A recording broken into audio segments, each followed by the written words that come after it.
एक गांव में मणिधर नाम का किसान अपनी पत्नी सरला के साथ रहता था। उसकी एक बेटी 15 साल की मायरा थी, जो काफी होशियार थी।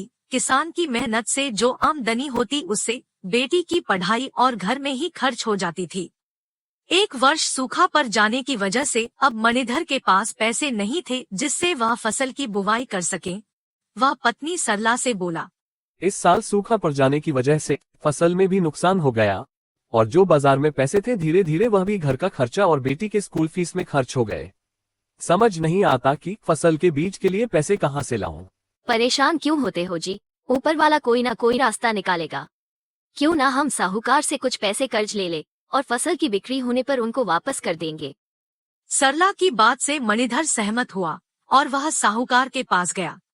सेठ जी, इस बार फसल में काफी नुकसान होने से बुवाई के बीज के लिए मेरे पास पैसे नहीं हैं, अतः आप मेरी कुछ मदद कर दे तो बहुत मेहरबानी होगी। मणिधर, तू सेठ धनीराम के पास आया है। सेठ धनीराम सबकी मदद करता है तो तेरी भी मदद करेगा। जितनी रकम चाहिए बोल, 4 टके के हिसाब से जब चाहे वापस कर देना। सेठ जी 4 टके? देख भाई, मैं यहाँ फ्री फोकट का धर्म खाता नहीं चलाता। तुझे अगर रकम चाहिए तो 4 टके देने ही होंगे, नहीं तो जा यहाँ से। अब मणिधर के पास दूसरा कोई रास्ता नहीं था। वह सेठ से पैसे लिया और अपने फसल की बुवाई की और हमेशा की भांति अपनी फसल को जानवरों से बचाने के लिए रातों को भी निगरानी करता था।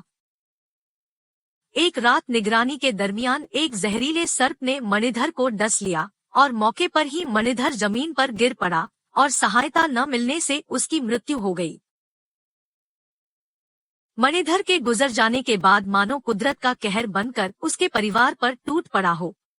बेटी मायरा और सरला दोनों बहुत दुखी और उदास रहने लगे और उधर खेतों की समय पर देखरेख न होने से इस वर्ष की फसल भी बर्बाद हो गई। सरला पर जिम्मेदारियों का बोझ बढ़ता ही चला जा रहा था। एक तरफ साहूकार का कर्ज तो दूसरी तरफ मायरा भी बड़ी हो चुकी थी। उसकी शादी की चिंता उसे खाए जा रही थी। ऐसे ही समय बीतता गया। एक दिन साहूकार आया और बोला, आज पूरे 2 साल हो गए पैसे उधार लिए हुए, अब तक तुम लोगों ने एक पाए भी वापस नहीं किया। अब तो मुझे मेरे पैसे चाहिए। सेठ की ऐसी बातें सुन सरला बहुत परेशान होती है और बोलती है, सेठ जी, मुझे कुछ दिन का और समय दे, मैं आपकी पूरी कर्ज चुका दूंगी। कहाँ से चुका दोगी? पैसे आसमान से बरसेंगे क्या? सरला, मैं तुम्हारी मजबूरी समझता हूँ, इसलिए तुम्हारी मदद करने मैं तुम्हारे पास आया हूँ। कैसी मदद सेठ जी? तुम्हारे पति के गुजरने के बाद अब घर चलाने के साथ साथ मुझसे लिया हुआ कर्ज और बेटी की शादी की जिम्मेदारी तुम कैसे पूरे कर सकोगी? मेरे पास एक रास्ता है जिससे तुम इन सारी जिम्मेदारियों से मुक्त हो सकती हो। अपनी बेटी की शादी मुझसे कर दो तो मैं अपना पैसा भूल जाऊंगा और तुम अपनी बेटी की जिम्मेदारी भूल जाओ। यह आप क्या कह रहे हैं सेठ जी? देखो, तुम्हारे पास 2 रास्ते हैं। मेरे पैसे सूद समेत वापस कर दो या तो अपनी बेटी के ब्याह मुझसे कर दो। इतना सुन सरला सेठ के अंदर चल रहे काले खोट को समझ जाती है। हे भगवान, ये कैसी परीक्षा ले रहे हो मुझसे? चलो, एक प्रस्ताव रखता हूँ तुम्हारे सामने, हो सकता है भगवान तुम्हारी मदद कर दे। एक थैली में 2 कंकड़ रखता हूँ, एक काला और दूसरा सफेद। थैले से तुम्हारी बेटी को एक कंकड़ निकालनी होगी। अगर वो सफेद कंकड़ निकालती है तो तुम्हारा कर्ज माफ कर दूंगा, और यदि काली कंकड़ निकालती है तो तुम्हारी बेटी को मुझसे शादी करनी होगी, और यदि कंकड़ निकालने से वह मना करती है तो तुम लोग को ये गांव छोड़कर जाना होगा। सेठ की ये प्रस्ताव सुनते ही बेटी मायरा सेठ की सारी चालाकी समझ जाती है। मुझे आपका प्रस्ताव मंजूर है, लेकिन मुझे एक दिन का समय दीजिए। मैं चाहती हूँ कि इस प्रस्ताव का निर्णय पंच के सामने हो। इतना सुन सेठ हामी में सिर हिलाया और चला गया। सेठ के जाने के बाद सरला बोली, बेटी, यह क्या किया तुमने? उसका कपट भरा प्रस्ताव तुमने स्वीकार कर लिया। माँ, इसके अलावा हमारे पास कोई रास्ता भी तो नहीं था, और अगर हम समस्या से भागेंगे तो समस्या और बढ़ेगी। इससे अच्छा है कि डटकर उसका सामना करें।